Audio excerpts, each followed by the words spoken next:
এগারোটি ককটেল বিস্ফোরক যেটা বলা হচ্ছে, 18টি হেক্সো ব্লেড যেগুলোতে কাটা বিভিন্ন জিনিস কাটা যায়, হাতুড়ি প্লাস রেঞ্জ, ড্রিল মেশিন সহ অন্যান্য অনেক জিনিসপত্র এখানে উদ্ধার করা হয়েছে। ওরা আর এখানে সাস্টেইন করতে পারবে না, ওরা এখানে আর টিকতে পারবে না। এটুকু আপনাদের বলতে পারি, একটু ধৈর্য সরেন, দেখেন আমরা কী কাজ করি। আমাদেরকে তথ্য আছে, আমরা সময়ের সাথে ধরে ফেলবো সব, কেউ আর পারবে না। আপনারা জানেন যে তারা সিসিটিভি ক্যামেরার মাধ্যমে চারিদিকটা তারা অবজারভেশনে রাখতো এবং বিভিন্ন অবজারভেশন টাওয়ার তাদের ছিল এই বিভিন্ন পাহাড়ি জায়গায়। সেখান থেকেও তারা বিভিন্ন আইনশৃঙ্খলা বাহিনীর সদস্য সহ অন্যদের কার্যক্রম মনিটর করতো।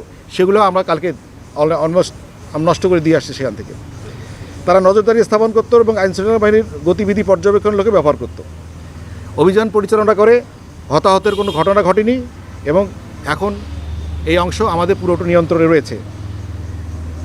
এখন জঙ্গল সলিমপুর এলাকায় ছিন্নমূল এবং আলীনগর এলাকায় আইনশৃঙ্খলা পরিস্থিতি স্বাভাবিক রাখা, অপরাধীদের পুনরায় সংগঠিত হওয়ার সুযোগ বন্ধ করা এবং স্থানীয় জনগণের নিরাপত্তা নিশ্চিত করার লক্ষ্যে সেখানে 2টি অস্থায়ী ক্যাম্প, পুলিশ ক্যাম্প, র্যাব এবং পুলিশের যৌথ উদ্যোগে আমাদের পরিচালিত হচ্ছে। এই দুটো আমরা আপাতত 2টো ক্যাম্প স্থাপন করেছি। পরবর্তী সময়ে প্রয়োজন অনুযায়ী এখানে আরও আমাদের কার্যক্রম পরিচালিত হবে। তো এই সংক্রান্তে অস্ত্র এবং বিস্ফোরক আইনে 3টি মামলা হয়েছে অজ্ঞাত ব্যক্তিদের বিরুদ্ধে। আমরা যদিও গতকাল উল্লেখযোগ্য কোনো ব্যক্তিকে পাইনি, কিন্তু যেহেতু আমরা সেখানে আমাদের ডমিনেশন আমরা স্টাবলিশ করতে পেরেছি, আমরা সেখানে যেতে পেরেছি। আমরা আশা করছি যারা বা যে সমস্ত সন্ত্রাসী বিভিন্ন সময় অপরাধ করে সেখানে লুকিয়ে থাকার প্রবণতা ছিল, সেটা তারা আর করতে পারবে না। পরবর্তী সময় আমাদের সফলতার হার বাড়বে বলে আমি আপাতত মনে করছি। প্রথম প্রশ্নের উত্তর হচ্ছে যে 2টি ক্যাম্প আমরা মনে করি যথেষ্ট।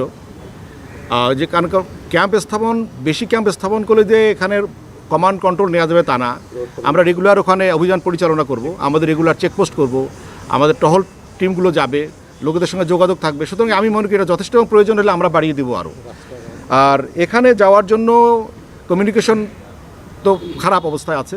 কমিউনিকেশন স্টাবলিশ করার জন্য আমরা কমিশনার মহোদয়কে বলেছি দ্রুততম সময়ে এখানে রাস্তা যেগুলো আছে এগুলোকে যাতে চলাচলের সহজতর করা যায় সে ব্যাপারে আমরা কাজ করব এখানে।